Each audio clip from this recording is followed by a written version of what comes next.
Слава Богу! Я очень благодарна Господу за вот эти семинары, которые мы прошли на протяжении вот этих дней. И, вы знаете, очень сильно меня коснулось именно семинар по системе 12. Мы, как дочерняя церковь, пытались уже внедрить эту систему 12, но, оказывается, мы сами не понимали, в чем разница между домашней группой и системой 12. Я так очень благодарна этому семинару, потому что многие люди просто не понимают, и они думают, у нас же уже были домашние группы, мы уже вроде бы по Йонгичо двигались, и теперь какая разница, домашняя группа, как ходили, как раньше на домашние группы, так и ходим. И мы пытаемся двигать систему 12, она у нас не двигается. И оказывается, мне как один пастырь понравилось, сказал, мы совершили на этом семинаре переход из системы Йонгичо в систему 12. И я просто... Честно говоря, получается, что вы не знали разницу, да? Знали. Может быть, еще есть такие люди, которые действительно не знают разницу. Нет, потому что они, может быть, вы думаете, что вы знаете разницу, может быть, на самом деле не знаете. Люди в церкви точно не понимают. Это я... Серьезно, да? Да. Ну, слава Богу, что вы приехали тогда. И... Вам придется делать семинар дома, когда вы приедете. Надо несколько дней посвятить только этому. Я посвятил этому 2 месяца здесь, чтобы переходить. 3 месяца даже. Января до апреля, получается сколько? Почти 4. Только Бог дал нам это откровение в январе, я начал это учить, и только в апреле мы переходили. И еще финансовая политика церкви. Это очень серьезно. Это такое благословение для нас, пастыря. Я просто советую, потому что мы вечно сводим концы с концами, особенно если это маленькие церкви, у нас аренды. Даже если у вас 5 человек в церкви, нет причин, чтобы вы сводили концы с концами. Даже если только 5 человек у вас в церкви. Может быть, тест будет, может быть, это будет сжато, но вот, вы можете иметь знание и разумение настолько, чтобы вы не голодали. Даже с 5 человек в церкви. Я знаю пастор в этой конференции, который присутствует, и имеет только 3 человека в своей церкви. И они снимают квартиру за нее, они снимают зал, не это зал, квартиру дают на собрание, и они поплачивают ее путь сюда и так далее. Еще благословение дают на зарплату. 3 человека в церкви. В чем тайна, что ты знаешь, политику, финансовую политику называется. Будет еще семинар на этой теме, да? Сегодня или завтра? Завтра. А по поводу 12 не будет, да? Домашней группы. Есть кассеты? Ага. Я думаю, что кассеты, пускай они будут на продаже, чтобы люди знали, как делать переход. Система обыкновенной домашней группы. В нашей церкви, благодаря системе 12, раньше у нас домашние группы посещали только 30%. Сейчас в центральной церкви, если мы спросим, сколько людей не ходят на домашнюю группу, может быть 10%. 90% людей стали посещать домашнюю группу. От 30%. Это молодец, что вы скажете нам это, что вы поделили это с нами. Знаете, когда мы только приехали в пятницу, здесь была система 12, а там был пастор Белоножка Анатолий, он учил о миссионерстве. И я пошла туда, и я услышала интересное слово, которое просто вообще перевернуло всю мою внутренность. Я просто поняла вообще, что такое миссионерство, что такое дух миссионерства. И был такой пастор из Бердянска, и он говорил о том, что тут вообще такое дух, просто делился, дух миссионерства. И знаете, я просто поняла, это просто открылось мне. И когда пастор Сандей проповедовал в субботу об... как это... Сейчас скажу. О сынах, о том, что Бог дал нам просто дарование, да. И я сидела и думала, Бог, какое ты дал мне дарование, какое у меня дарование. И Бог мне открыл все цвета. У тебя дарование общения. Ты просто вот можешь с любым человеком, со старым, с молодым. Вот у меня просто Бог дал мне дар такой. И Бог открыл мне это, я говорю, да, Бог, я знаю, что я буду делать. Когда я приеду в Ужгород, я знаю, что я переверну Ужгород. Я знаю, я записала себе в дневник, Бог, я приведу 1000 людей к Тебе. Я это сделаю, я знаю, Бог мне это дал. И то, что говорил пастор Сандей вчера, тоже, я знаю, Бог, я просто увидела эту веру, которая просто поднялась во мне. Я знаю, что я это сделаю. И, знаете, это особое что-то. Я с вами поделюсь. Я не знаю, был ли кто-то или кто-то здесь, кто был тогда в субботу. Мы вышли из манежа, мы пошли на остановку, мы ждали автобус. Мы зашли в этот автобус, думали маршрутка, но маршрутка просто невозможно. Мы зашли в этот автобус, мы сели. Я сижу, а у меня все кипит, я не могу. И я сижу, и ходит эта женщина, которая билетики, да, продает, кондуктор. И я говорю, она, билетики мы покупаем у нее. Я говорю, слушайте, приходите завтра на служение. Я говорю, Бог так вас любит. Она говорит, да у меня столько здесь верующих ездит. Я говорю, да какая разница, приходите, это я занята. Я говорю, так вы молитесь, чтобы Бог вам дал работу другую, чтобы, говорю, вы могли в воскресенье на служение приходить. И я начала ей говорить, она прошла один раз, потом, смотрю, подошла, уже слушает, стоит.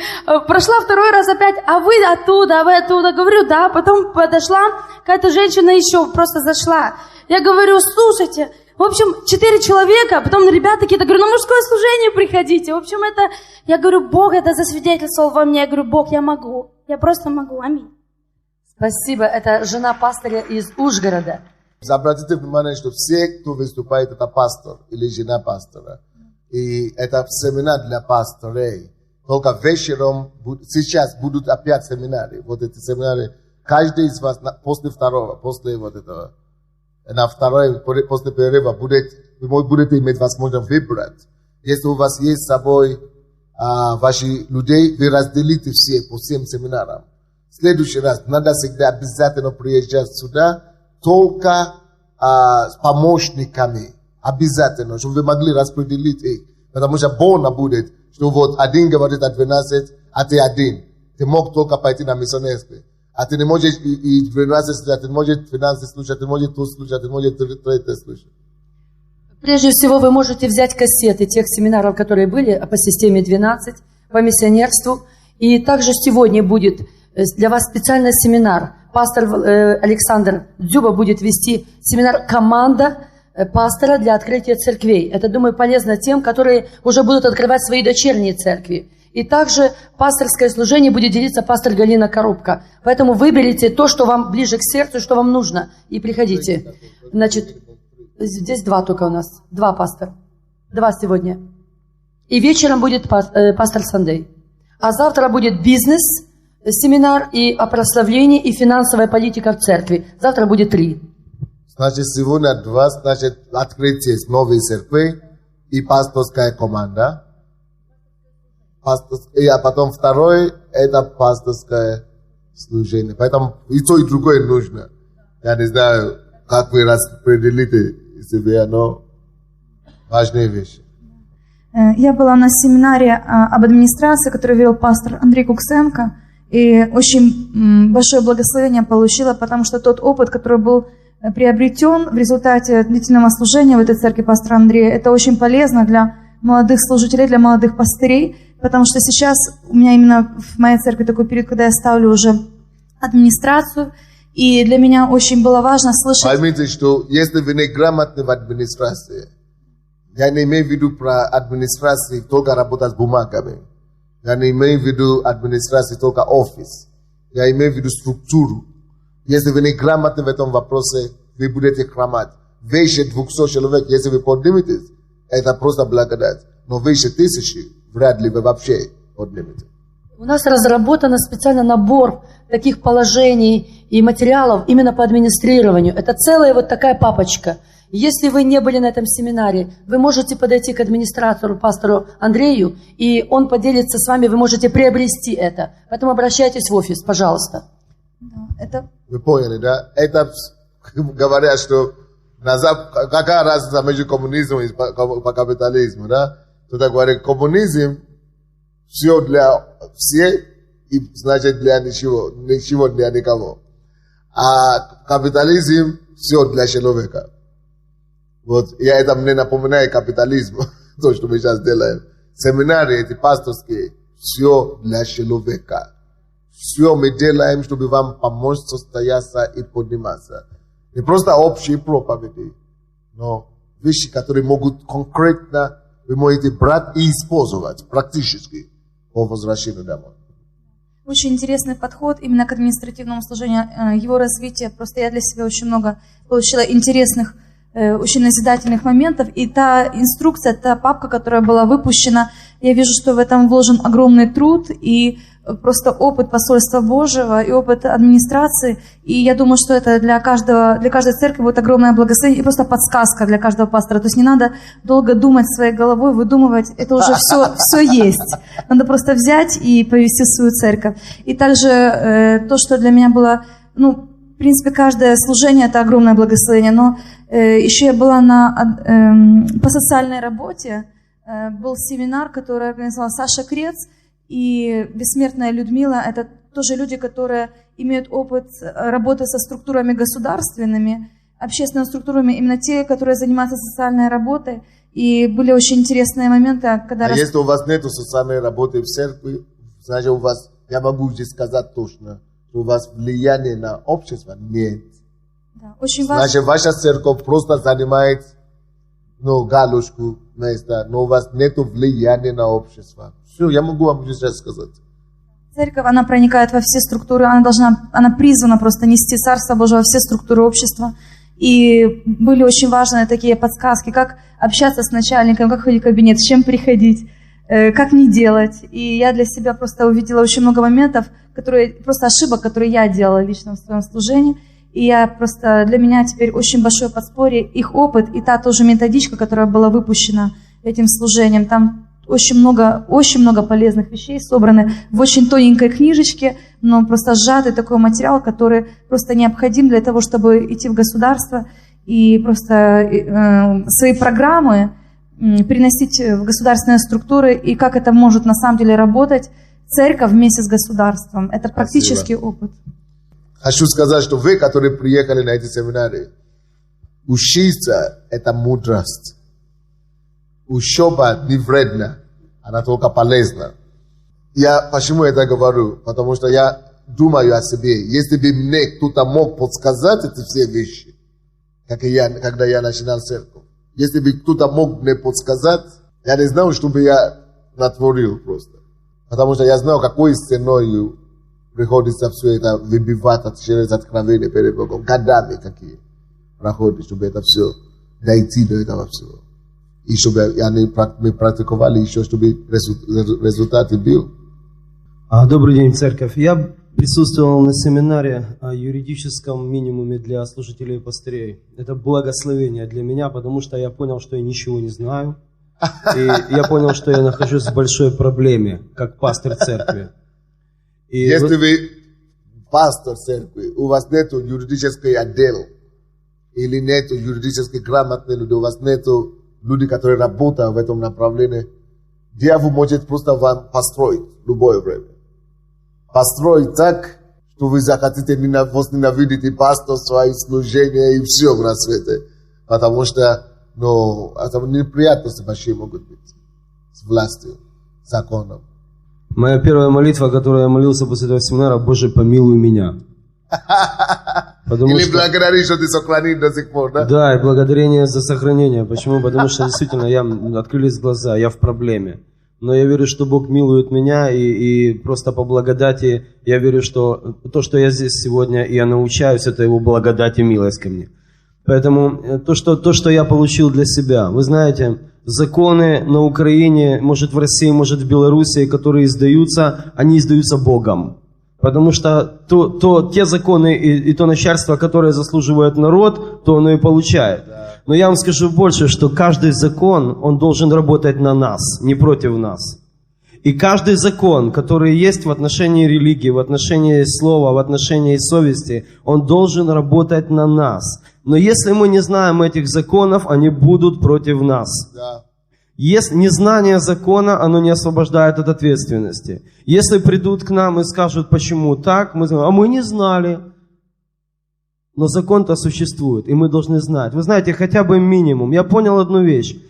Мое незнание в отношении церкви, в отношении вообще моей свободы, религиозной свободы, свободы совести, оно меня поставило в ту позицию, что я целый год регистрировал церковь.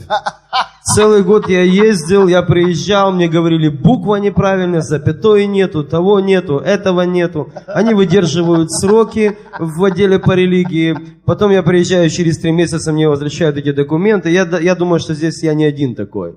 Почему? Это не потому, что они такие, это потому, что я олух. Да, я признаю это, и я понимаю, что я был неправ, поэтому Бог учил меня через это. Открой закон, посмотри, как ты должен говорить к этим людям. А я думаю, Господь, расположи их сердца, раскрой, разбей там камень. Да глупости это все. Бог уже все сделал, мы должны что-то сделать в этом отношении. Поэтому я просто принял для себя, извините, пастор, еще секунду, принял для себя, я подниму законы, я буду изучать их. Я выучу хотя бы один закон, который нужен мне. И я буду приходить и говорить на языке закона, и меня будут слушать. Amen. Пусть Бог благословит нас. В этом плане мне очень нравится то, что делает родник, центр родник Беларуси. Я получаю от них письма. Я просто горжусь ими. Они постоянно бомбят их президента письмами разными, которые информируют о том, чем они занимаются. Это просто класс. Это просто класс. И из-за этого они получают такое признание, что газеты начали писать о них. Неверующие газеты. Бесплатно, не то, что за деньги. Потому что они начали выходить на связь. Здравствуйте, церковь.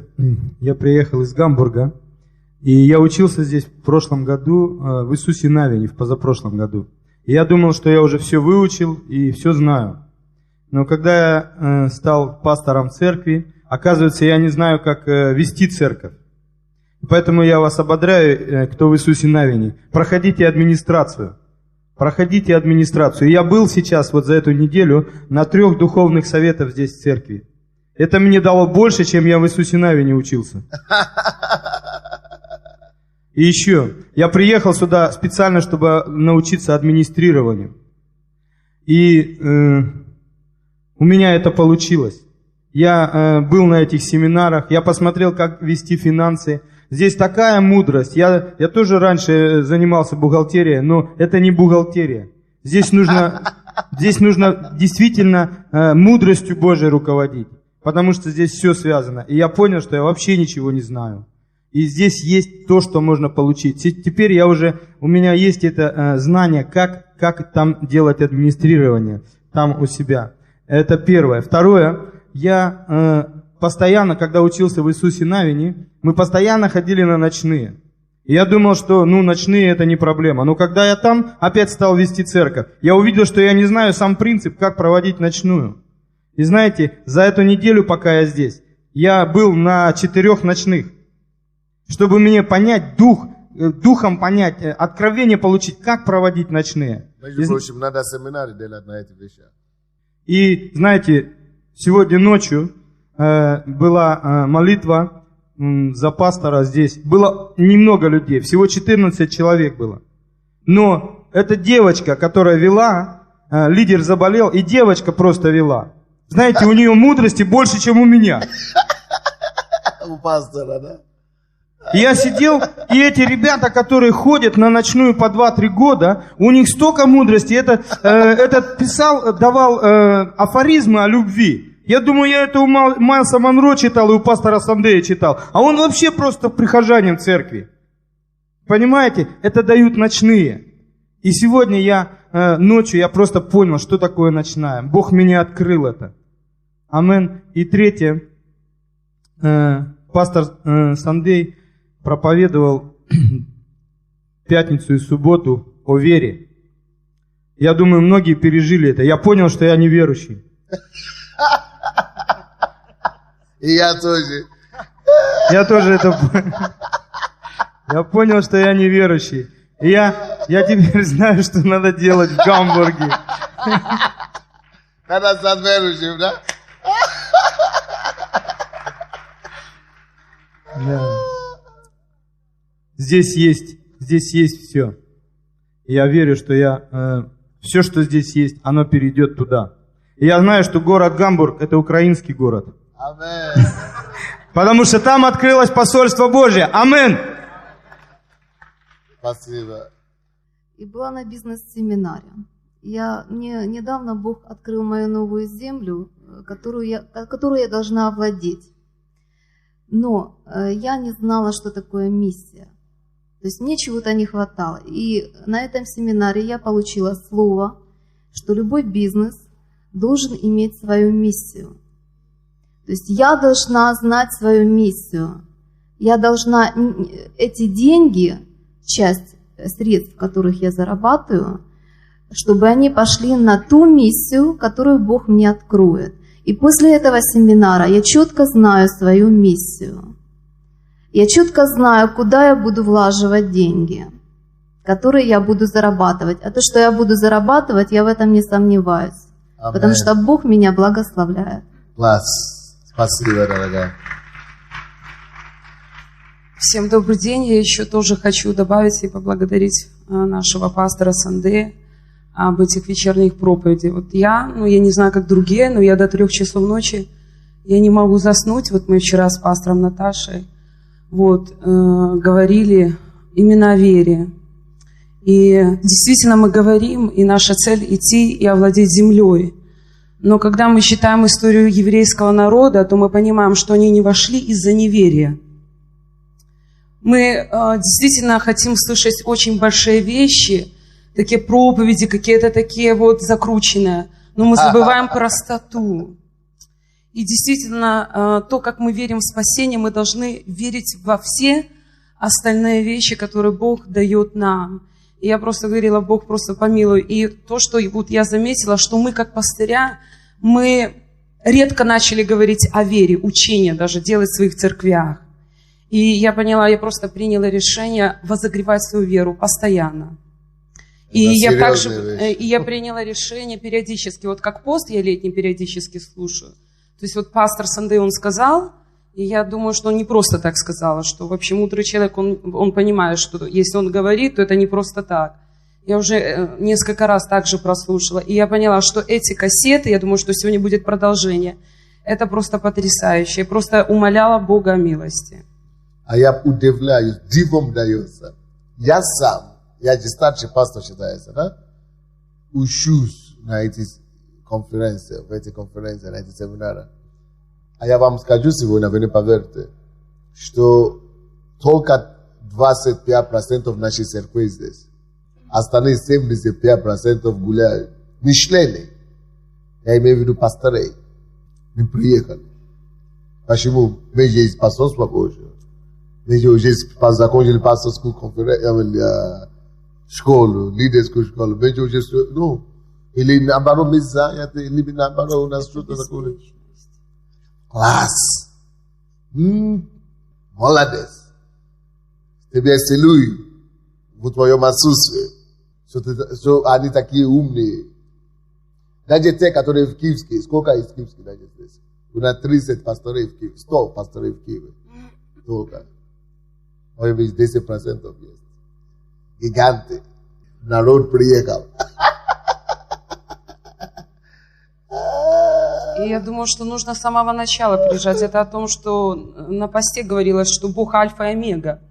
Не просто, если выслали пригласительные, что с 3 числа, значит, это должно быть с 3. Почему наш пастор, он, будучи с Германии, уставший, оставил все, и он, оно же, я вообще, как и в посте, а мы, я просто удивляюсь.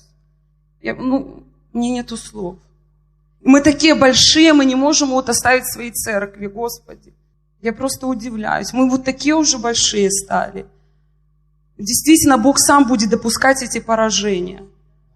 И я многие поражения имела, поэтому я ценю то, что я сегодня ценю.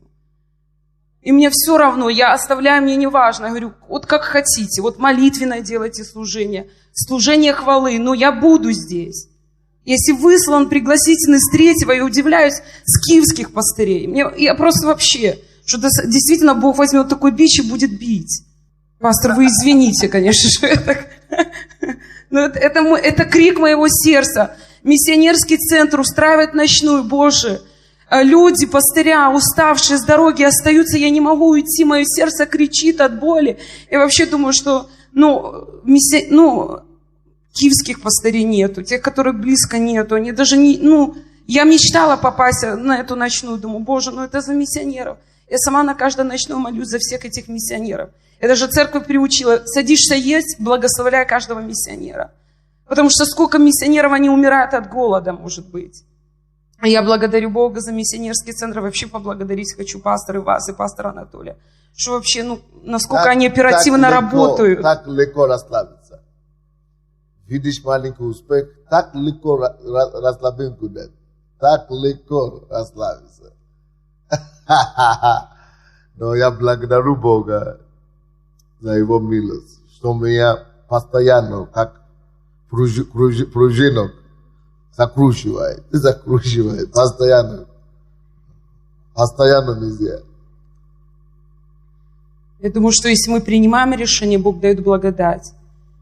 Если наш пастор, он такой уставший, и он принимает решение, и он платит такую цену, то что вы вообще говорите о нас? Какая мы тогда, у нас какая нагрузка? И я благодарю пастора Анатолия за эту ночную. И вообще я думаю, что нужно практиковать, чтобы сами даже миссионеры молились так же. Потому что они понимают, это в их сердце. Я просто когда я побыла, я поняла, что это тем, что я живу. Я верю, что будет в Беларуси миссионерский центр. Я постоянно об этом молюсь. Спасибо. Спасибо, дорогая. Слава Богу. Я в Киеве 5 раз в году, и это уже стало как не то что традиция, и это так должно быть. Просто по-другому в Ростове уже не представляют, что я могу быть здесь реже, я хочу быть здесь еще чаще. Каждый раз я приезжаю, я понимаю, что я ничего не знала до этого. Потому что каждый раз все сначала я получаю и получаю вновь. Весенний этот пасторский сбор, который был, хотелось действительно быть на каждом семинаре. Но слава Богу, что записывались семинары, и все эти кассеты я привезла домой, и все мы это переслушивали. Сейчас, слава Богу, тоже все записывается. То, куда я пришла в первый день, 3 числа с утра, это было служение освобождения, исцеления. Почему? Потому что хотелось быть и на администрировании, и на миссионерстве, и на группе 12. Но что я увидела? Очень много заблуждений в плане освобождения. Освобождаются ежедневно от всего. Вплоть от того, что человек вышел после больницы, после операции, ему еще плохо, 1-я неделя, молятся, он отрекается от наркоза. Оказывается, там уже дух наркомании и всего остального прочего. И это на полном серьезе, такой бред. Просто без комментариев. И это происходит на каждом шагу. Эти постоянные школы освобождения, где гоняют бесов слева направо, справа налево, и уже никто не может понять, кто в чем сидит и кто от кого избавляется.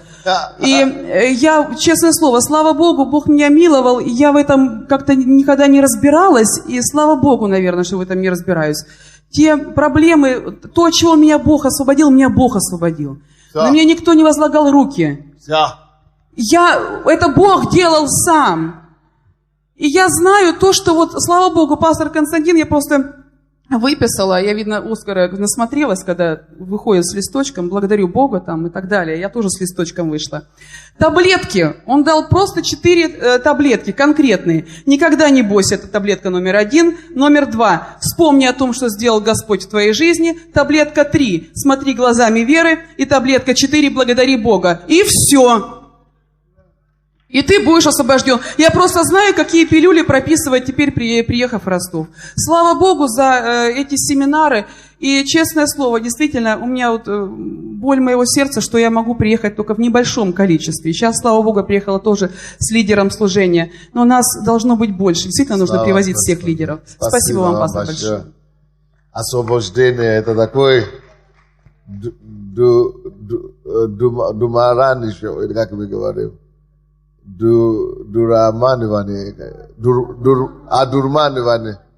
Одурманивание происходит в теле Христа. Особенно здесь еще ничего.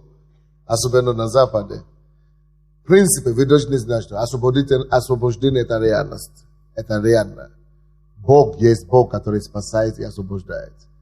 Вы должны знать, что освобождение – это оружие, которое дано нам, чтобы привести, сокрушить мир от силы сатаны. И прежде всего, Мы, которые верующие, должны освобождать мир и неверующие. Написано, уверовавшие во имя Мое, именем Моим вы будете изгонять бесов. Это первый знак, который должны за нами следовать. Не мы должны освобождаться, а мы должны других освобождать. Не над нами должны проводиться эксперименты, а мы должны, наоборот, других освобождать.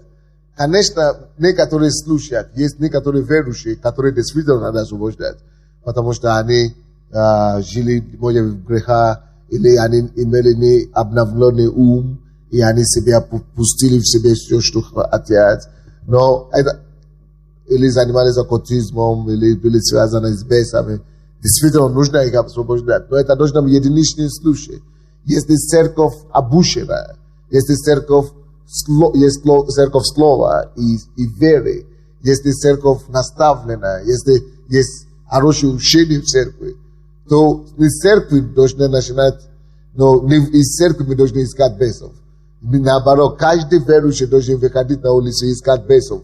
И изгонять бесов и из неверующих. Или новообращенные, которые приходят. Чтобы иначе доходит до такого абсурда, что пасторы из друг друга выгоняют бесов. Зачем ты тогда проповедуешь? Кому ты проповедуешь, если ты одержимый?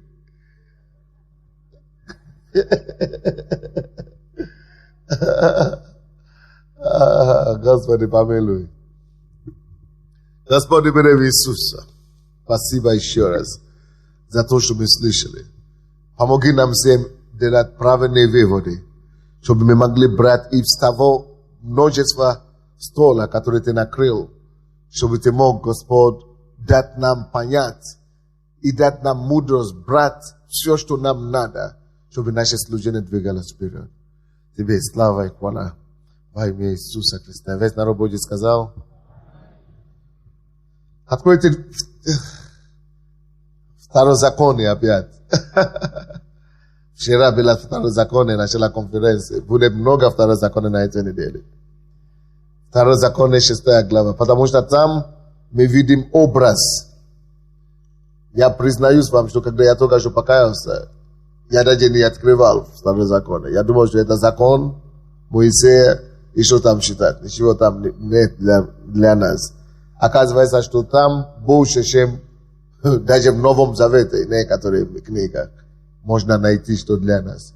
Потому что все, что было написано для них, это прообраз и тень будущего, тех вещей, которые с нами происходят или должны происходить.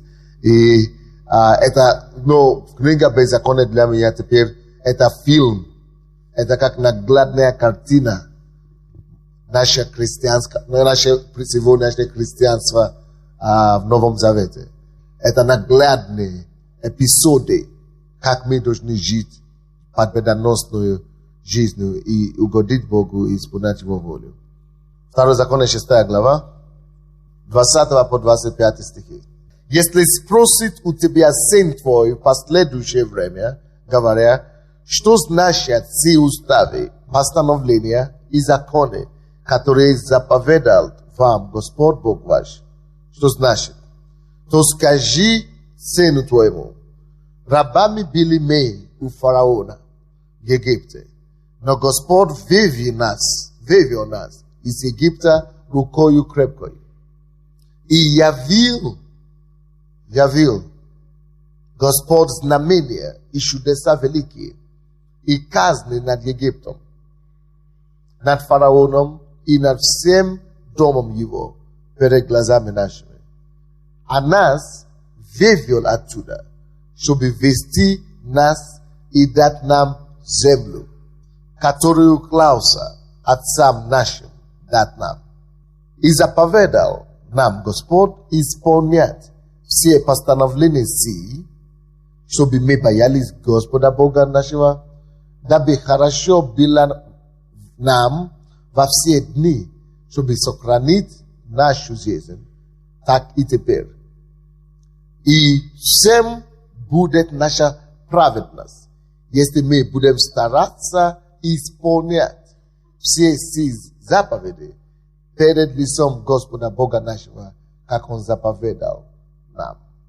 Обратите внимание, пожалуйста, на стих 23. Я буду повторять много чего на этой неделе, и я буду говорить много чего, которые вы думаете, вы уже знаете. Но на эту тему я буду полностью говорить об обладании землей. На этой неделе полностью, с утра и вечером. Как нам самим обладать землей, куда Бог нас ведет, и как нам помочь нашим людям стать обладателями земли. Потому что это смысл христианства всего. Потому что мы думаем, что это только учение. Это уже не проповедь. Но я хочу так забить этот гвоздь на этой неделе, чтобы мы поняли, что это не учение. Это не просто одна проповедь, как это бывает, тема. Или тема какая-то, вера, исцеление. Это не просто тема. Это смысл всего христианства. То, что мы будем говорить на этой неделе. То, что мы начали вчера. Вчера какая была проповедь? Тема, название? Послушание – это сила обладания, для обладания земли. Послушание. Примите решение послушаться Богу. И идти делать. Сегодня мы будем говорить о том, я буду говорить на теме, это еще в том же самом ракурсе, но мы называем его освобожден или спасен для цели. Спасен и освобожден для предназначения или для цели. Спасен, освобожден для цели, для предназначения. Delivered for a purpose. Delivered, saved for a purpose. Посмотрите и обратите внимание на 23 стих. Здесь говорится так. А нас вывел оттуда. Говорится об Израиле. Нас, будучи в Египте, будучи в рабстве, нас вывел оттуда. Оттуда вывел, чтобы вести нас. Вывел, обратите внимание на причастие слова. Вывел, чтобы что? В причастие, в вести. Нас вывел оттуда, чтобы ввести нас куда-то. Всякий раз, когда Господь приходит кого-то спасти, дать спасение, это значит, Бог пришел вывести из мира. Вывести из мира, вывести из греха, вывести из беззакония, вывести из-под силы и господства сатаны. Всякий раз, когда Бог принимает такое решение, спасать человека, вывести из Египта кого-нибудь, из греха, из царства тьмы, века сего, кого угодно, это значит, у него уже, следовательно, принято решение, куда ввести его. Освобожден для цели, освобожден по причине, освобожден, выведен, спасен для определенной конкретной цели. Если бы Бог не имел в виду уже, куда нас с вами вести, а когда он говорит, куда он говорит о землю, он говорит, он вывел нас оттуда, чтобы вести нас в ту землю и дать нам землю, которую он обещал отцам нашим. Выводить, чтобы обязательно вести в определенную землю. Не забудьте это. Бог выводит из рабства, выводит из греха, выводит из мира, освобождает из Египта, чтобы обязательно вести в определенную землю. В определенную землю. В определенную землю, друзья. И скажите мне, пожалуйста, сколько у вас людей в церкви? 1000, 100, 500, 50, 20. Дайте 2 человека. Дайте, если у вас только 2 человека в церкви, Бог вас всю вашу церковь не выводит одновременно. Не вывел одновременно из Египта. Все. Бог каждого выводит индивидуально. Написано, Бог призвал Авраама, самого себя, он одного, один призвал его. Он говорит, смотрите на гору, откуда я вас отсек, или как там, вывел. Смотрите на отца вашего Авраама. Я его призвал один. Призвал его один, одного. Так Бог всегда делает. Он каждого выводит сам, конкретно. Потому что он, это не может просто говорить, что вот Бог вывел всю церковь. Значит, общее. У всех церкви есть цели, а у меня нету. Только церковь имеет цель. Нет. У Бога есть своя цель, своя программа для спасения каждого человека в отдельности. Есть цель для спасения каждого. Есть земля, которую Бог уже определяет для каждого, кого Он спасает. Вывел, чтобы вести. Значит, Он не выводит, если Он еще или уже не определил, куда вести. Если Бог кого-то, и вы как пастора, вы должны это понять логично и конкретно. Есть программа, у Бога уже была программа, прежде чем вывести Израиля из Египта. Эту программу за 400 лет до того он открыл Аврааму. И сказал, твои дети будут в Египте. Они будут там 400 с лишним лет. И потом я выведу их и дам вам им эту землю, которую Бог до того уже показал Аврааму. Это получилось где-то около 500 лет после, как они уже вернулись туда. Но он уже имел программу об той земле, которую он предназначил для тебя, чтобы ты пришел и занял до твоего рождения. И мы, как пастора, мы должны понять, что когда мы читаем Библию, и когда мы строим церковь, мы не просто строим церковь, чтобы люди пришли и стали членами церкви. Не ради этого Бог их вывел из Египта. Конечно, в конечном итоге, они все должны наследовать Царство Небесное. Но Царство Небесное это не то, что будет завтра. Поймите, спасение это уже Царство Небесное. Вы понимаете меня или нет? Мы думаем, что Бог приводит людей из мира и спасает людей из мира, чтобы мы могли их вести на небо. Я тоже когда-то так думал. Нет. Если он спасен, это значит он уже на небе. Или это слишком радикально для вас? Если он спасен, это уже небо. Другое дело в том, что он может потерять это небо, но если он спасен, если ты спасен, ты уже в Царстве Небесном. И уже не имеешь, значит, тебе не надо стремиться туда уже. Ты уже там. Скажи кому-нибудь, тебе не надо поставить целью твоей жизни попасть на небо. Ты уже на небе. Аллилуйя, Господь. Я уже спасен, я уже на небе. На сегодняшний день я там хожу. Я в Царстве Божьем хожу. Я с Богом хожу. Иисус есть Царство Небесное. Он есть небо. Он во мне, я в нем.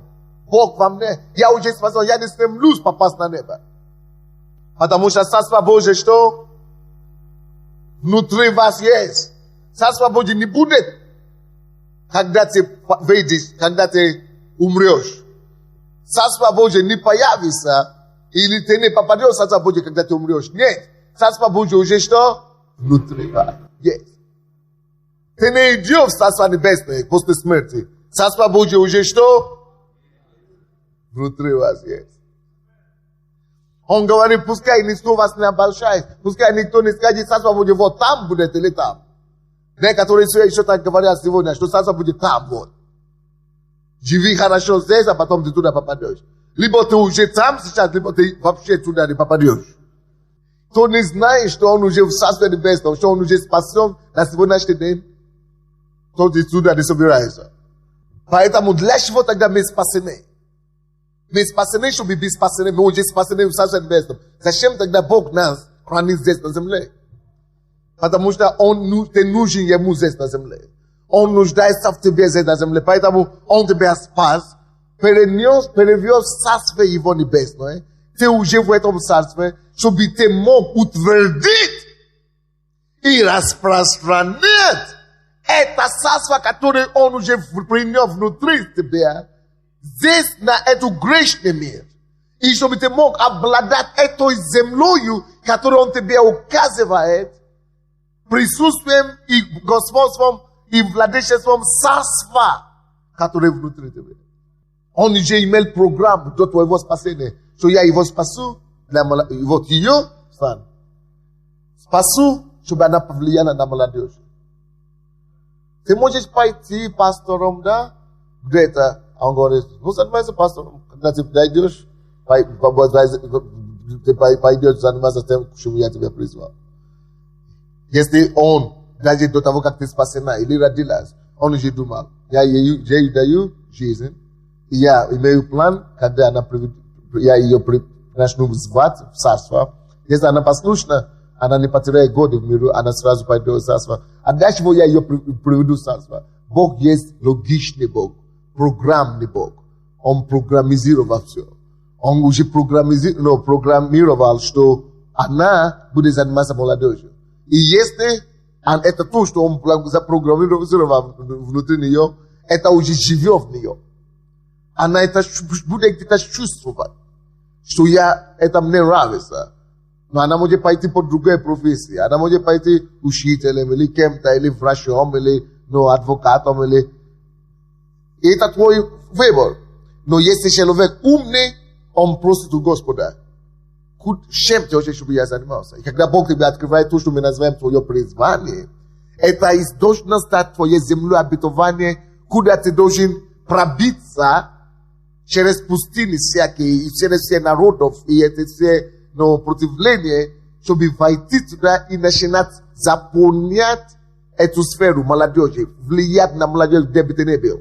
И если это твоя земля, это твое поле, если это молодежь, если это не география, есть некоторые, которые имеют влияние или призвание на город, но если твое влияние, это не географическое, а люди, слой, общество.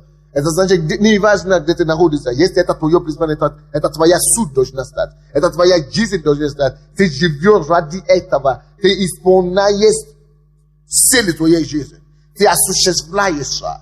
Ты исполняешься. Поэтому, если я призван к молодежи, значит, пока я ехал из Киева в Минск, или из Минска в Киев, значит, я молодежный спаситель.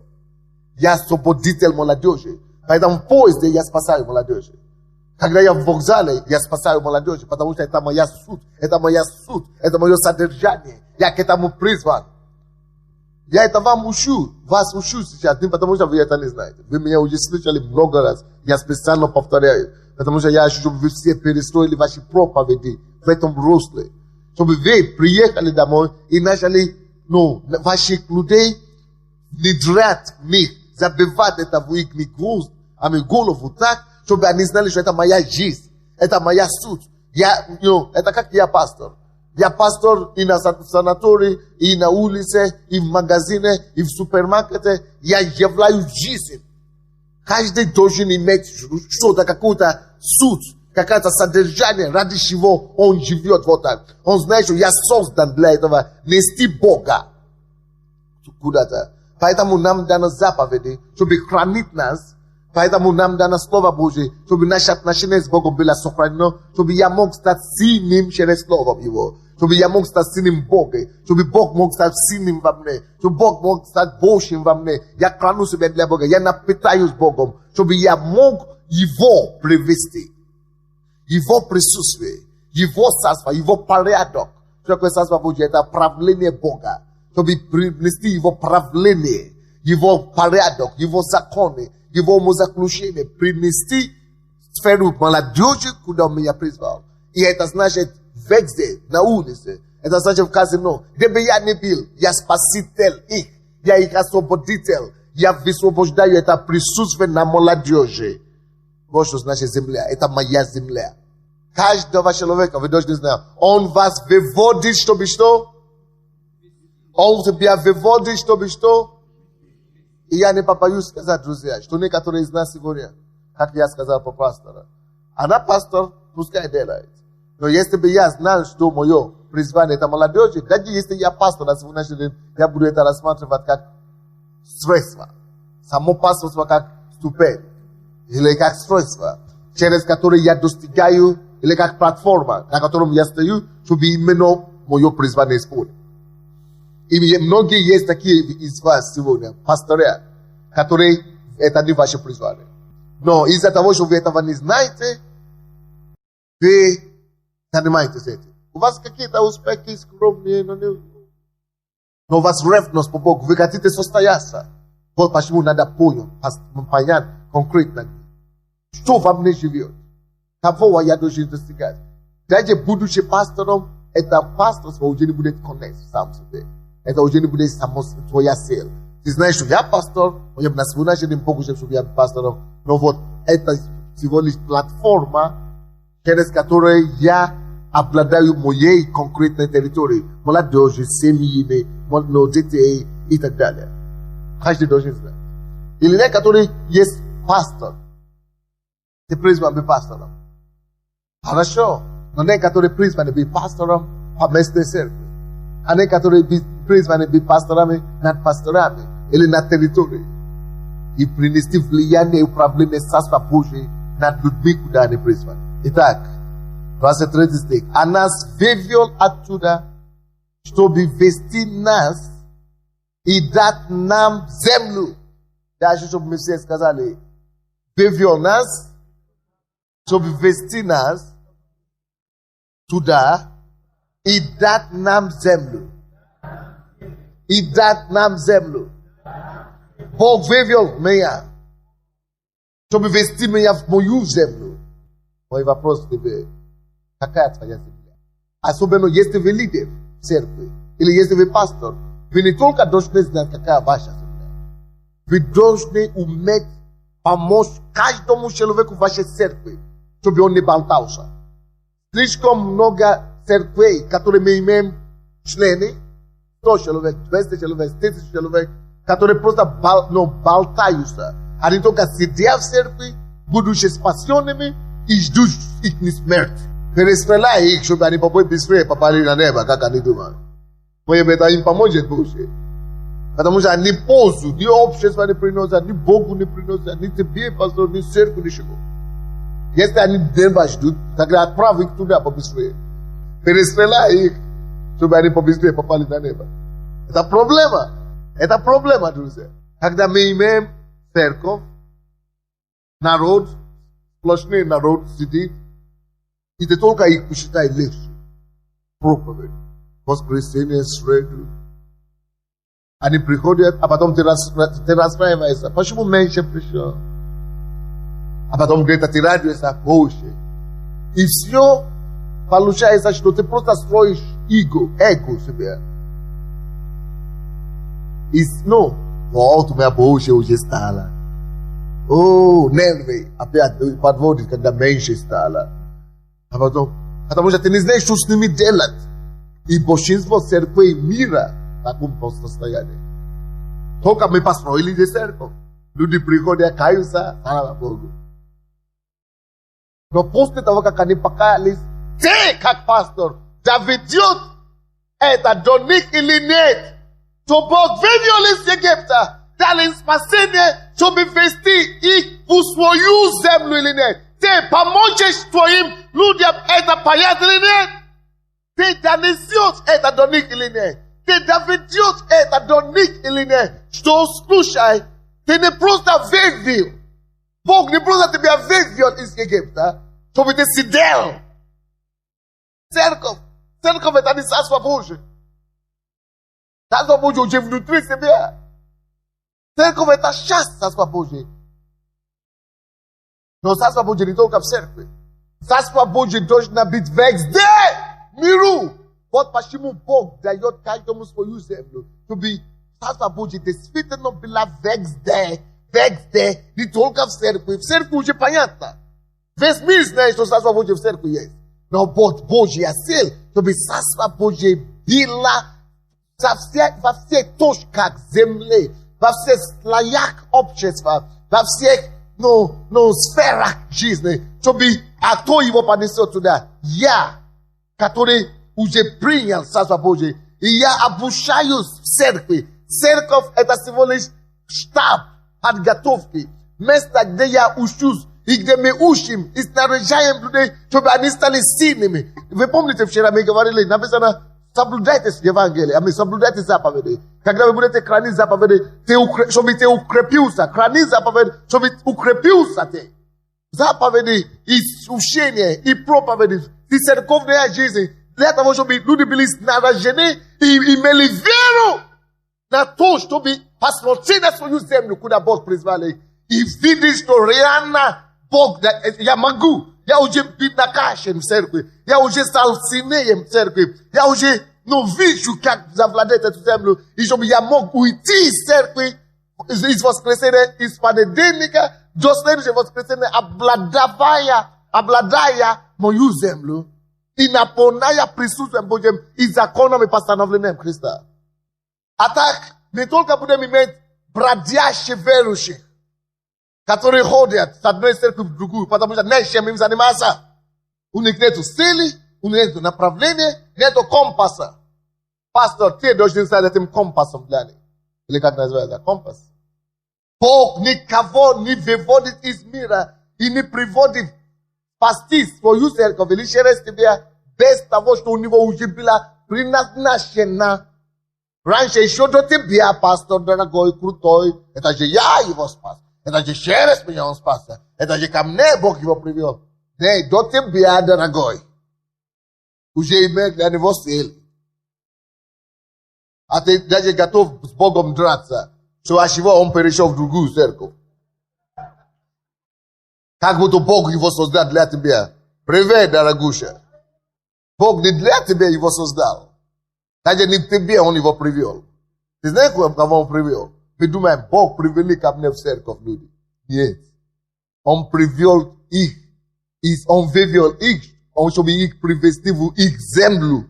А привел их в твою церковь. Знаешь почему? Чтобы ты им открывал глаза. Что? Слушай. Есть у тебя земля. Есть куда Бог тебя предназначил. Есть куда тебе состояться. Слушай, мы тебя сделаем сильным. Поможем найти эту землю, пойти туда и состояться там. Вы слушаете меня сегодня? 20 стиха там еще раз. Если спросит у тебя сын твой, в последующее время, говоря, что значит все уставы, постановления, заповеди, мы к этому вернемся. 22 стих. Давайте сначала 22 стих посмотрим. 22 стих. И явил Господь знамения и чудеса великие и казни над Египтом, над фараоном, над всем домом его, перед глазами нашими, и нас вывел отсюда. Чудеса были сотворены Богом. Бог творил потрясающие чудеса в Египте. Потрясающие чудеса в пустыне. Чудные дела, явил дела Бог. Какие чудеса только были. Знаете, это всего, ради чего это все? Чтобы они вошли в землю. Когда они вошли в землю, это все чудеса прекратились. Как только что они вошли. Мана перестала капать. Ну, это самое, падать. Даже молоко там не текло физически. И мед тоже не капало. Все эти чудеса перестали. Знаете почему? Потому что они теперь уже вошли в землю. Бог теперь уже, чтобы они распространили то, что они уже имеют. Познание Бога, уставы Бога. И наполнили уставом Божьим, присутствием Божьим, царством Божьим эту землю. Развивались и постановили Божий порядок. Божье правление, Божьи заповеди, Божью истину. Наполнить эту землю. Новый порядок. Если там раньше приносили свои детей в вагон, через огонь и так далее, они наоборот другой порядок. Уставы, завет, то, что они получили, законы, постановления. Поэтому в законе говорит в 20 стихе. То если спросят тебя, откуда эти постановления, откуда эти законы, скажи им. Откуда, почему мы отличаемся от других? Почему мы другие? Чтобы вы могли сказать, что мы представители Царства Божьего. Это у нас порядок неба здесь. Поэтому землю, куда Бог нас ведет, он хочет, чтобы мы туда принесли порядок Бога, порядок неба. Они изобилие, Израиль изобилие это. И когда они видели прочих народов, они сказали, что, а почему они живут вот так, а мы не можем так жить? Мы тоже хотим сам. Они забыли то, что ради чего Бог дал им эту землю, чтобы именно постановление Бога, закон Бога там было. И он уже им предупредил, если твой предки, твои потомки увидят уставы и постановления, скажи им, что вот почему мы такие. Объясни им историю, почему Бог нас вывел сюда, чтобы именно этим постановлением утвердить, чтобы именно быть представителями царства, чтобы быть царство священников, в отличие от других. А они это все забыли и взяли себе царя, вместо того, чтобы они были царством, сами царством священников, или царством Христа, как мы сейчас имеем. Поэтому, когда Бог тебе дает бизнес, Он хочет, чтобы ты принес сюда законы Бога, законы праведности, законы святости, законы страха Господа и дух Его. И этим самым ты царством Божьим наполняешь эту сферу. Молодежи или женщин, или какие-то. А чудеса, когда Бог приводит людей в церковь, точно как Он делал здесь, когда Он вывел из Египта, Он сделал столько чудеса. Даже после того, как Он вывел из Египта, чудеса продолжались во все время пустыни. Пока они не войдут, не начнут утверждаться в царстве. Знаете, то же самое, о чем это говорится, это о нас. Бог, чтобы Бог кого-то из нас, даже одного спасти, это самое большое чудо. Вы согласитесь, что самое большое чудо это спасение? Аминь. Самое большое чудо это спасение. И это то же самое, как Египта. Чтобы вывести их, это самое большое чудо. И после Египта, Бог еще, кто-то из вас заметил, что когда вы только что покаялись и пришли в церковь, Бог такие чудеса много делал. Как будто вообще небо розовое. Как будто для вас вообще жизнь стала вообще сказкой. Вы еле-еле успевали только говорить, или заявить, или молиться, и Бог сразу начинает делать, да? А потом через полгода все сухо опять. Да? На исходное место, да? Оказывается, ты еще не умер, опять искушение, да? Опять и так далее. Потому что это то же самое, как здесь. Он делал чудеса, написано. Все эти чудеса, это для того, он говорит, и явил Господь знамения и чудеса великие. Когда люди каются, Бог делает чудеса для них. И Бог являет их чудеса, чтобы они утвердились. Важно, когда люди приходят к вам в церковь, не сразу нужно грузить их. Что вот, выясни твое служение, и начни служить и так далее. Это урок для нас. Когда Бог, люди только что выводят из Израиля, из этого Египта, Бог наполняет им приятными вещами. Любовью, лелеет их. Чудеса, чтобы они поняли, мано, одежда. Бог делает приятно. Это то же самое. После покаяния, после спасения, Бог дает всем определенный период благодати. Как я называл. Период благодати или время благодати. У кого-то это длится месяц. У кого-то это 2 месяца. У кого-то это полгода. У кого-то это 3 месяца. У кого-то год. Время благодати. Когда ты просто, ты даже не хочешь работать. Ты даже не хочешь ничего делать. Ты просто хочешь любить всех и целовать их и все. Потому что тебе так хорошо. Ты даже не раздражался ни на кого. Ты любишь всех. Ты готов простить бывшего мужа и так далее. А как только что все опять он начинает доставать, да, уже как будто благодати уже нет. Потому что во время благодати, благодать действует. Этот Бог подсказывает нам, что в церкви, когда люди приходят каяться, то, чем мы должны встречать, как мы должны поступать как сам Бог. Мы должны молиться за их нужды. Мы должны служить им. Но это все на первом этапе.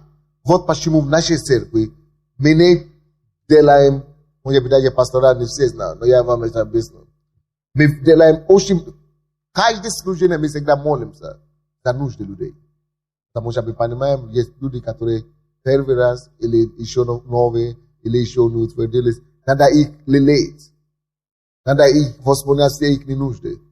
И поэтому первое время, именно есть тогда, когда мы молимся за бесов, за изгнание, за освобождение от наркомана, от алкоголя, за бесов.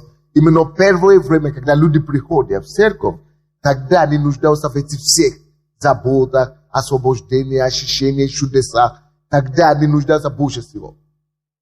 Но если люди уже в церкви несколько лет или несколько месяцев и ничего не поняли, они будут всю жизнь от бесов освобождаться. Вот почему в нашей церкви я не позволяю, чтобы кто-то пришел и начинает бесов изгонять, потому что их нет здесь. мы уже успели их все выгнать, как только что эти люди пришли в церковь. Мы уже очистили их первые 2 месяца, или первые 2 месяца, или первые 3 месяца. И после этого мы теперь обучаем их стать трезвыми, стать святыми, начинать уважать и любить Бога, начинать жить по заповеди и соблюдать Его Слово. И потом, чтобы они после этого уже стали сами и начали обладать землей. Поэтому не сразу начали учить людей о том, что вот иди, завоюй мир. Он его убил там. Там есть гиганты, исполины. Он говорит, что в ту землю, куда ты идешь обладать, там есть исполины, там есть гиганты, там есть народы, которые сильнее тебя. Поэтому ты сам сначала должен сделаться сильным. Поэтому мы должны делать людей сильными сначала. Если тебе церковь только 2 месяца, и ты уже гонишь их, чтобы они начали наркоманить, они сами только месяц надо спасти от наркомании, ты убьешь их. Надо сначала делать, как будто нету даже призвания. Первые 3 года или 4 года нашей церкви я даже не говорил много о земле, я даже об этом вообще не упоминал, как будто я сам не знал. Что я делал? Я проповедовал Бог спасающий, Бог благословляющий, Бог, который может решить все проблемы. Бог, который... Я проповедую очень много слова веры.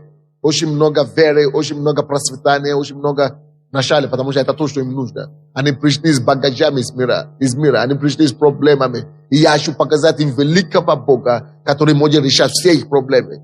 Если вы посмотрите первые кассеты нашей церкви, 94, 95, 96, 97, это я проповедую как харизмат. Очень много слова веры, очень много вещей, которые помогают людям решать свои насущные конкретные проблемы.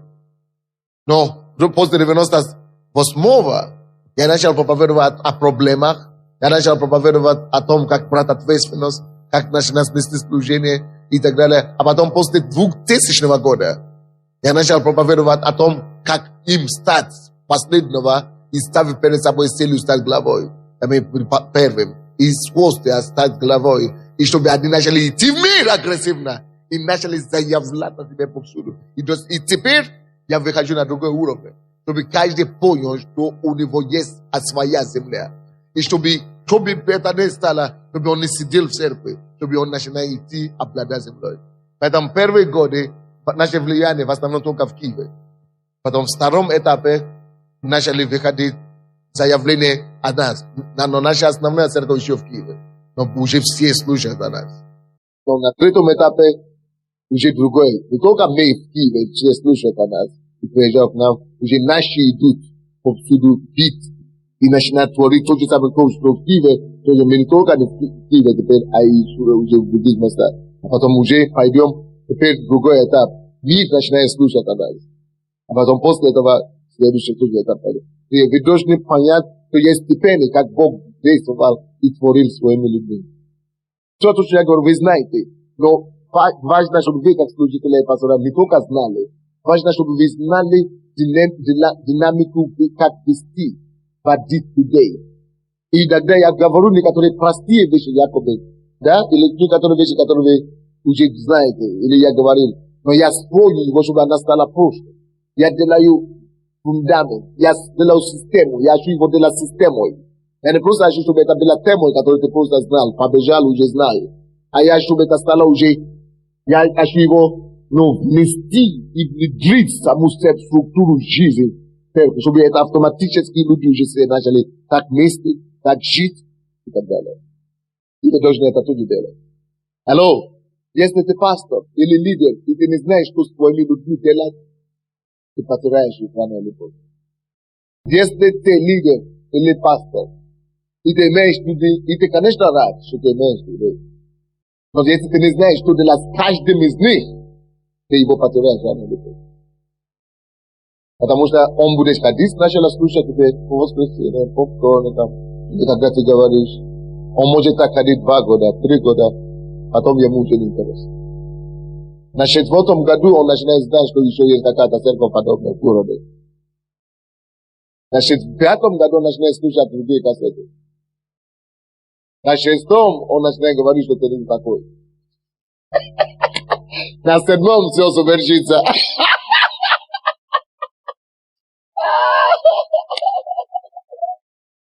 Но если ты знаешь, что ты видишь конкретно, что делать, ты имеешь общие загадки, общие картины того, что с людьми делать, тогда до того, как они даже сами додумаются задать себе вопрос, кто они, то уже определить на другое место.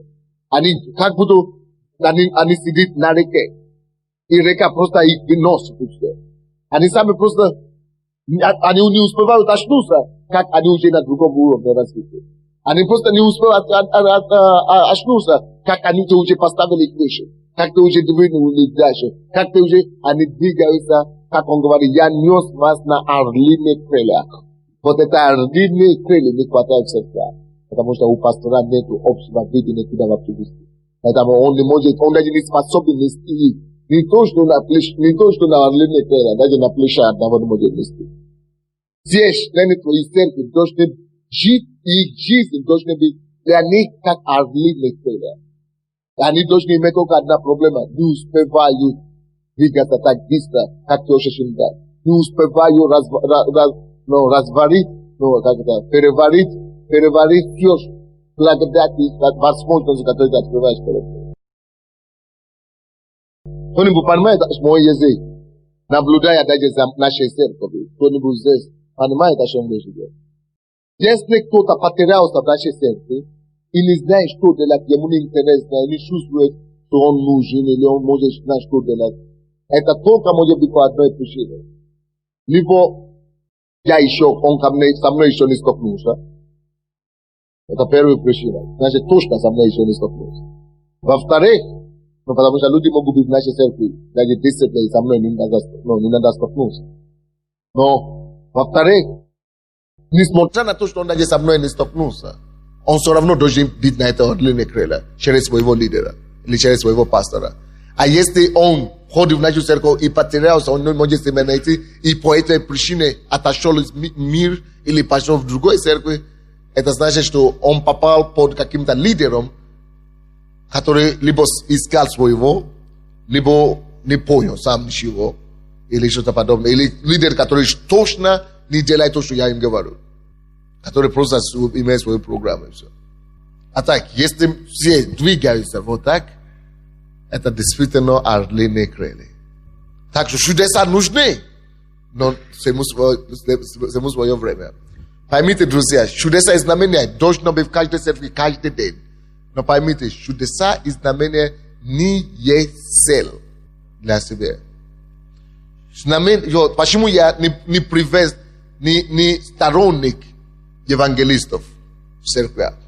Ну, те, которые приезжают, делают чудеса. Но если вы заметили меня, я не приглашаю их. Они мне не импонируют. Я не приглашаю чудотворцев в церковь, ко мне проповедовать. Я не приглашаю Бенихина, он мне не нужен. Я не приглашаю других евангелистов, которые хорошие. Они делают хорошие дела. Это классные люди, это помазанники. Я уважаю, я их люблю, они мои друзья. Но они все просятся. Даже те, которые я приглашал, только приглашал, потому что они удобно уже стали. Но это тяжело понять. Почему я не приглашаю? Потому что вот это есть церковь. Это не крусейд. Это не евангелизационное собрание. Пользы нет от них в церкви. Но польза от евангелистов, от чудотворцев есть только в том, чтобы делать евангелизацию. Каждый должен заниматься своим служением. Он должен творить чудеса, чтобы мир преклонились перед Богом. Поэтому мы можем приглашать их в церкви и делать с ними только программы определенные для мира, чтобы завоевать мир, чтобы принести славу Божью через них. Евангелисты – самые Божьи люди, которые могут более эффективно нести славу Божью. Но не в церкви. Зачем нам друг другу показывать славу или чудеса и удивлять друг друга, и выставляться перед друг другом? Вы видите, какие они делают, эти евангелисты в основном. Читай проповедь час, или полчаса, или 2 часа, а потом еще 3 часа выставляй кого-то, а ты от кого слышишь, видишь, слышишь, а ты от чего исцелился, палку, еще 3 часа выставляй его, чтобы, хорошо, тот еле-еле ходит, он даже еще ничего не двигает. А он его убеждает, что все равно ты ходишь. А тот потом пошел, он взял свою палку, все равно и пошел. Тот говорит, ты слышишь? Нет, ты слышишь. Хорошо слышал. Видите, хорошо, один слышал. Или 20 слышал. Не надо мне показывать. Давай пойдем к тем, которые еще не слышат. Давай пойдем к ту, который еще не ходил. Давай пойдем к тому, кто что... А потом пускай выйдут, зачем пока сухо? Ну? И это все верующие, среди верующих все это дело, демонстрируют. Зачем тебе это все демонстрировать среди верующих? Давай позовем неверующих и будем демонстрировать им. Вот там, о чем, да, журналистами, евангелиста должна быть. Кто-нибудь понимает меня или нет? Поэтому ко всем нашим, но я знаю, и у меня много хороших евангелистов, хороших способных. Вот я одного прислал недавно, я взял с собой в Черкассы, а потом послал в Николай и Херсон, и, по-моему, они там были. И вот я слышал потом отзывы, что в Николае очень хорошо использовали. Но и в Херсоне они сделали евангелизацию. Они знали, что евангелист, и столько чудеса было, и столько людей покаялось. Вот то, что нужно. И особенно новые церкви, которые нуждаются в росте, вам надо приглашать евангелистов очень часто. Чтобы сделать, не очень часто, чтобы не успеть потом людей обучать. А раз в году, хотя бы или 2 раза в году, чтобы вы могли, если вам нужен народ. Но если люди уже покаялись, это совсем другая задача. Теперь надо обучать их бессильными, чтобы они могли идти обладать свою землю. А если вам нужно пока привлекать людей, тогда нужно не для церкви, те, которые уже есть евангелистов, а для того, чтобы раздувать их, чтобы привлечь те, которые наружу. И я думаю, у меня есть такой план, помочь нашим церквям найти хороших евангелистов. Есть некоторые африканцы, то есть хорошие в этом плане. Вот, допустим, 2 года назад приехали к нам 2 проповедника. Фрэнсис Уалеоке и второй Чарльз Аджинасари, да? Один только учил, это Фрэнсис, а другой делает чудеса. Как вы думаете, какой был более продуктивный? Какой был лучше, как вы думаете? Фрэнсис, который имел эти все, или Чарльз, который делал чудеса? То, как считал. Честно быть, честно. Уалеоке, конечно, был. Почему Уалеоке? Потому что он созидал тело. Есть 2 помазания в теле Христа. Есть помазание благословения, те, которые только благословляют людей. Но это как Торонто, благословение Торонто. Но ты только будешь падать, ты будешь смеяться, это тебе хорошо. Но это не Царство Божие. Но это нужно свое время. Ты можешь прийти, получить, чтобы тебе, если ты устал, если ты еще не в состоянии, это нужно, чтобы ты укрепился. Но это не надо лежать каждый день или каждое воскресенье. Ты тогда никогда не успеешь пойти и обладать свою землю. И если вы будете такие люди слишком часто приглашать, тогда дойдет того, что ваша церковь будет постоянно уменьшаться. Постоянно уменьшаться. Потому что это не естественно. То же самое, если вы будете держать евангелиста в церкви, постоянно. Он делает чудеса каждый день. Но постоянно церковь будет, текущесть будет огромная. Церковь будет уменьшаться постоянно. Почему? Потому что это не естественно. Это не ради чего Бог спас людей. Он спас их, чтобы, конечно, их проблемы были решены. На первом этапе чудеса нужны. Это те служители, которые я называю служители blessing. Blessing. То есть те, которые благословляют, которые несут благословение. Это евангелисты, Торонто, всякие смех, всякие кукаряне и так далее. Это нужно для своего времени. Я сторонник, это мои друзья, я там проповедую там. Но это пока нужно, пока ты посмотришь, по какой состояние церкви. Если ты сейчас почувствуешь, что твоя церковь устала, или твоя церковь нуждается в обновлении, приглашай их, евангелистов, чтобы делать чудеса. Приглашай, Торонто благословение, чтобы принести благословение освежение в церковь. Все это нужно. Но если ты это будешь делать каждый день, то есть развали свою церковь сам. Поэтому есть другие направления или другая сторона, другая группа проповедников, которые называются созидательные проповедники. Проповедники созидания. Вот почему я себя мучил, когда эти два проповедника были. Я смущал себя, чтобы сидеть и слышать этого, который чудеса показывает. Но зачем мне еще ухо открылось? Это у меня каждый день ухо открывается в церкви. А ты еще 2 часа это выставляешь. Все просто мучились тут. А потом я вижу, все церковь только ползала остается. Потому что ему не нужно чудеса. А если им нужно, ты даже не говоришь им, ты не подходишь к ним. Ты говоришь то, которое уже получил. Вот а что он уже залез, слава Богу. А зачем за него с ним сидит 2 часа еще? Он уже получил, слава Богу. Он говорит, хорошо, все, которые исцелились, придите сюда, а потом... Это все нужно для своего времени. Я это делаю, когда я делаю евангелизацию. Но я балансирую это. Куда бы я ни поехал, я не делаю евангелизацию вообще. Я не делаю служение исцеления. Но всегда исцеление происходит.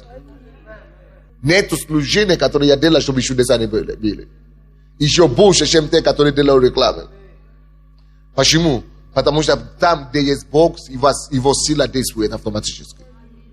Но я делаю ориентацию и основной почерк, то есть акцент на то, чтобы созидать. Я есть созидательный проповедник. Я созидаю, я тебе показывал, как созидать Царство Божие, как созидать тело Христа, как созидать церковь, как созидать людей. Обучаю, делаю тебя крепким. Тогда ты можешь быть не только получателем благословения, но ты можешь сам быть даятелем благословения. Допустим, прямо сейчас, я говорил это утром, что кого-то Бог исцеляет от опухоли груди, когда мы поклонялись. Сейчас проверяйте эту опухоль. Вы увидите, что только щечка осталась, она уже уменьшается, ваша опухоль. Почему особенно правая опухоль у кого-то была? Почему это бывает? Потому что Бог всегда может это делать. Всегда. Чтобы, когда есть слабость, мы все в плоти еще. Мы можем расслабляться иногда, мы можем ошибаться, мы можем падать, мы можем нуждаться в силе, в крепости. И Бог приходит, и это все, поэтому все эти 5 дары нужны в церкви. Каждый день нужны. Потому что разные люди тоже находятся в разных состояниях. Чтобы поднимать, поддержать и так далее. Но основная цель, чтобы люди, зачем люди приходят в церковь, чтобы мы могли принести в оптимальную форму. Как футболисты или боксеры, привести его в оптимальную форму, которой он может выйти и побеждать, и завладать ту землю, которую Бог его призывает. Кто-нибудь понимает меня или нет? Чудеса нужны. Эти обновления служения Торонто, они нужны. Но вы должны понять, чувствовать, как пастора. Но не делайте это самоцелью. Что вы приводите людей, чтобы только слушать чудеса. Или вы приводите людей, чтобы только смеяться. Или вы приводите людей, чтобы только... И также наоборот, нельзя превратить в церковь то место, куда мы приводим людей и созидаем. Учим. Тогда с ними произойдет то ужас, который мы слышали вчера от пастора Ирины. Тогда гнев Божий придет, или огонь Божий придет и заливается на них, и они уничтожатся просто. Нельзя превратить церковь просто в школу.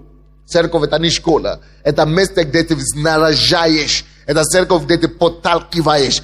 Ты знаешь, что ты уже снарядил их, ты уже дал им определенные знания, ты подталкиваешь их дальше идти в свою землю и обладать ее для Господа. Не слишком сложно, то, что я вам говорю. Нормально. Или я кого-то уже обижал. Хорошо, давайте я вам подтвержу то, что я говорю. Деяния апостолов. Посмотрите Деяния апостолов. Они тоже ходили в чудеса и знамения. Они тоже ходили в силу Божию. 4 глава, допустим. Но в чудеса и знамения не было их основная, не было конец. Не было основное занятие. Это было постоянным занятием. Но оно просто нужно для того, чтобы иметь влияние. Итак, поймите, чудеса и знамения – это первый этап влияния Царства Божьего. Первый этап для того, чтобы открылась территория.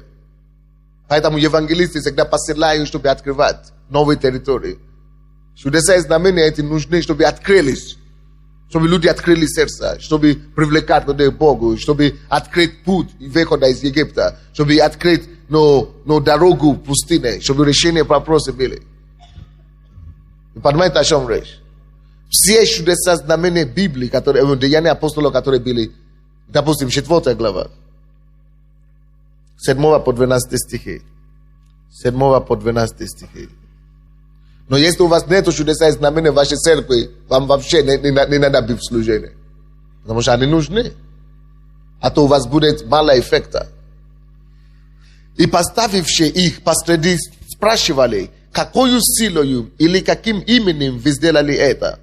Тогда Петр, исполнившись Духа Святого, сказал им, начальники народа и старейшины израильские, если от вас сегодня требуют ответа в благоdeянии человеку немощному, как он исцелен, то да будет известно всем вам и всему народу, то есть исцеление, речь идет об исцелении, чудо, правда? Да будет известно всему народу и всем вам. Ради чего было чудеса и знамения? Чтобы было что? Христос известно. Чтобы Царство Божье было известно всем обществам, всем людям. Чудеса и знамения, чтобы делать заявления. Чтобы впечатлять мир. Чтобы привлекать внимание мира. Благодаря этим чудесам и знамениям, которые были, этому человеку, который исцелился, старейшины города позвали их. Все, весь город пришел в смутение и движение. Потому что это цель чудеса и знамения. Чудеса и знамения для того, чтобы открыть дорогу для влияния царства. Но это не цель для себя. Мы не можем сидеть и праздновать чудеса и знамения просто. Нет. Это дает нам внимание, уши и людей неверующих. Да будет известно всем вам и всему народу израильскому, что именем Иисуса Христа Назарея, которого вы распяли, которого Бог воскресил из мертвых, им поставлен Он перед вами здрав. То есть камень, пренебреженным вами. То есть они использовали чудо, это чтобы быть способом открыть двери, через которые они Христа проповедуют. Теперь, после этого написано, что многие уверовали. А потом, теперь те, которые уже уверовали, что с ними делать? Вот чудо и знамение уже сделало свое дело. Оно уже принесло, написано, что множество уверовавших были после этих чуда. Привлекло людей, люди уже были. Теперь следующая работа, после этого зазидание их, чтобы они любили Бога, чтобы они слушали заповеди, чтобы они знали цели, а потом после зазидания их, чтобы они любили Бога, чтобы они знали постановление Слова Божьего, почему нужно жить святость. После этого следующий этап, это начинает открывать им их землю, обучать их. Вот почему приезд Майс Моро, я специально его пригласил, потому что он специалист. Это уже было, я о нем слышал давно до этого, но это уже был этап. Определенный этап в нашей церкви, когда мы уже знали великого Бога, мы уже знали, как двигаться за спасением. Теперь это было другое время, когда нужно было знать свои цели и свое призвание. И после этого мы уже можем начинать о земле проповедовать. И есть люди на разные этапы вашей церкви, которые вам нужны. Допустим, вы даже не представляете себе, сколько людей мне пишут, чтобы приехать проповедовать в нашу церковь. Но они меня не могут понять, потому что я вижу общую картину, я вижу, кто нужен был нам на первом этапе. Он уже не нужен. Но он вдруг, что ему скажет, что он не нужен. На Майс Моро, допустим, он уже это уже свое делал. Последние времена это уже не то. Он уже свое делал. Церковь уже перешагнула вещь, это мы уже идем дальше. Или другие люди тоже, и так далее, и так далее. Он был понимаем меня или нет? Но может быть, твоя церковь еще не на этом этапе, который наша находится. Поэтому ты можешь выяснить для себя, какой этап сейчас твоя церковь, твой народ, твои люди находятся, чтобы начинать помогать им двигаться дальше, пока они не войдут в ту землю. Цель заключается только в одном. Вести народа, иметь, как Моисей Божий, как Иисус Навин, мы должны заниматься тем, чтобы помогать каждому.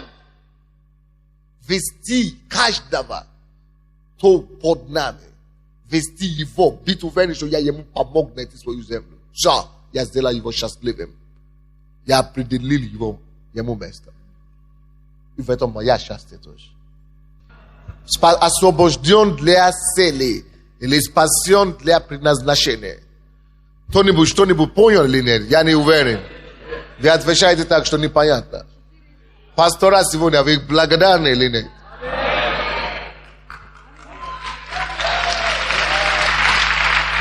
Пастор София хочет нам сказать, что она парила. Значит, мы должны понять, что есть первоочередная задача церкви. Это привести людей к Богу. И здесь Бог изливает чудеса и знамения для того, чтобы привлечь людей. Это первый этап. Он подтверждает своей благодатью.